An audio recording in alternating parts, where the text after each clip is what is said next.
Hallo, mein Name ist Heidi. Es freut mich.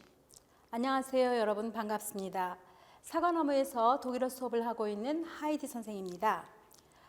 제가 방금 독일어로 인사를 드렸는데요. 여러분 독일어가 어떻게 들리셨나요? 독일어는 일반적으로 좀 강하고 그리고 어렵다는 인식이 있는데요. 제가 여러분께 쉽고 그리고 재미있게 설명을 드릴 겁니다. 이번에 경쟁률이 높았는데 외고에 입학하신 거 진심으로 축하드리고요. 그리고 외고에 입학하셨기 때문에 전공어에 대한 궁금증이 가장 클 것으로 판단이 됩니다. 그래서 먼저 전공어에 대한 소개를 드리려고 합니다. 화면에서 보시는 것처럼 이제 1학년 때는 6시간 수업을 하게 되고요. 일주일에 하게 되는 수업 시수입니다. 보통 6단위 수업이라고 하죠. 그리고 2학년 때와 3학년 때 8단위 수업을 하게 되는데요. 보통 주요 과목들이 국어라든지 수학이 일주일에 3단위, 3년 내내 3단위 수업을 하게 되거든요. 비교해 보면 그 어떤 과목보다도 굉장히 비중이 크다라는 걸 알 수가 있습니다. 그리고 1학년 때는 이제 보통 이 전체적인 수업이 원어민 선생님과 그리고 한국인 선생님께서 반반씩 나눠서 하게 되는데요. 1학년 때는 6단위를 한 과목으로 시험을 보게 됩니다. 그런데 이제 우리 이화 외고 같은 경우는 유일하게 1학년 때도 2과목으로 나누어서 보게 되죠. 그래서 전공 독일어와 그리고 회화 이렇게 나누어서 시험을 보게 되고요. 우리 명덕 외고 같은 경우는 2학년이 되면은요, 보통 원어민 선생님은 그 지필 시험에 관여를 하지 않으십니다. 그런데 명덕 외고 같은 경우는 2학년 때 원어민 선생님도 한 4분의 1 정도의 비중을 지필 시험에 출제하시면서 참여를 하십니다. 방금 말씀드린 것처럼 외고이기 때문에 이렇게 그 외국어, 전공어를 특히 배우는 시수가 굉장히 많죠. 이것이 의미하는 것은 전체 성적에 끼치는 영향력이 가장 크다는 의미이기도 합니다.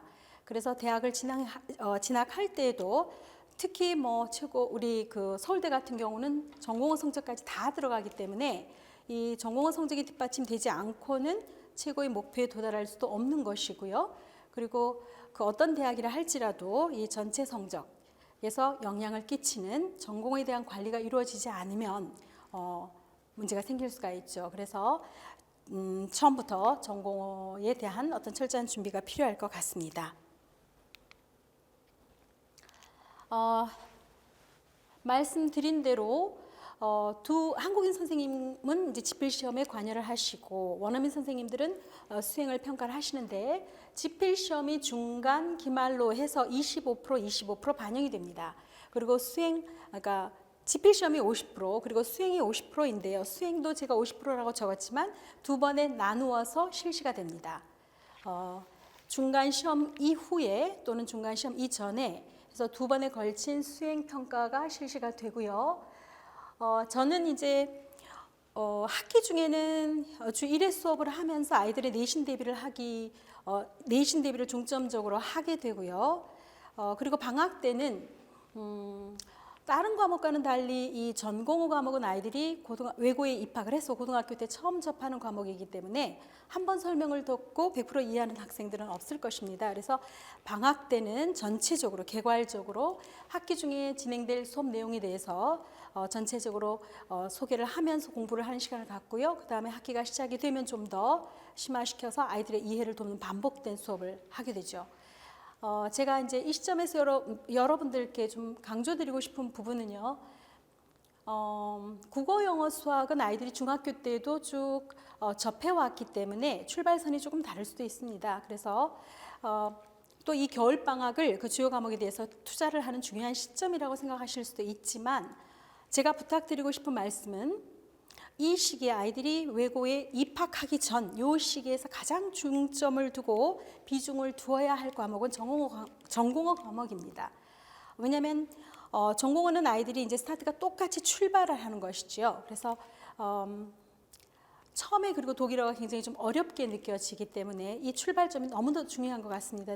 제가 오랫동안 그 수업을 하면서 느껴온 것은 이때의 시점을 놓치면 아이들이 만회하기가 굉장히 어렵고 작년 같은 경우에도 다른 과목 수업하고 좀 중첩이 되니까 좀 천천히 해도 되지 않을까라고 판단을 해서 늦게 시작한 친구들도 있습니다. 그래서 나중에 실제로 학교에서 수업을 하게 되면 그 중요성을 깨닫게 되고 또 만회하기 위해서 과외를 하고 그리고 학원도 다니고 이게 이중으로 수업을 받는 학생들도 보았습니다. 그리고 아이들이 따라가기가 굉장히 힘들고 그래서 아이들이 그 출발점에 잘 다져지지 않으면 오히려 아이들을 힘들게 하는 것 같아서 이번에 시작할 때 아이들이 어디서 하든 다 하고 방학 때 입학하기 전에 일반 전공들은 공부를 하고 들어오게 됩니다. 그래서 이 시기를 놓치지 말아 주셨으면 하고 특별히 당부의 말씀을 드립니다.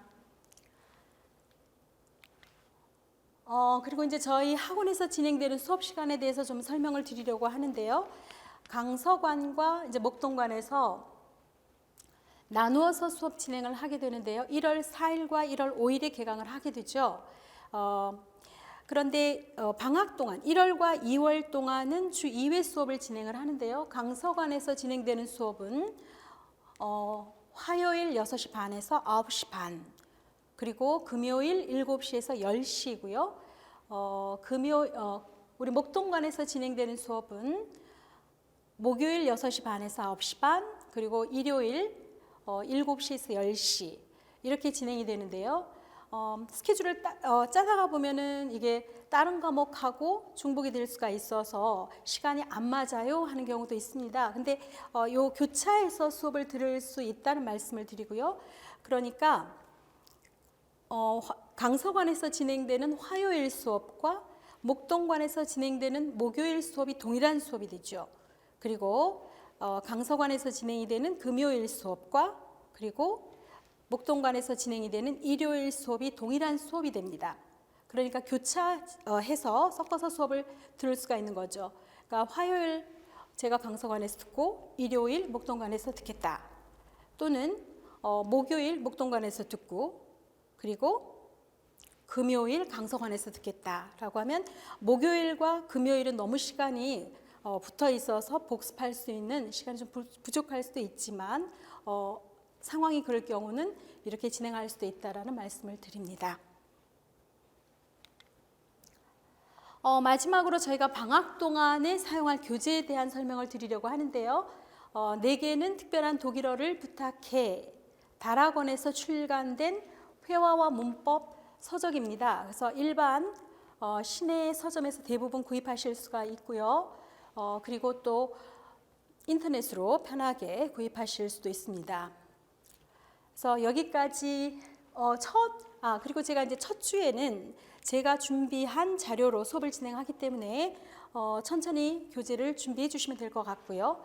그리고 이 교재와 더불어서 제가 이제 보충 자료를 같이 프린트로 함께 수업을 하게 됩니다.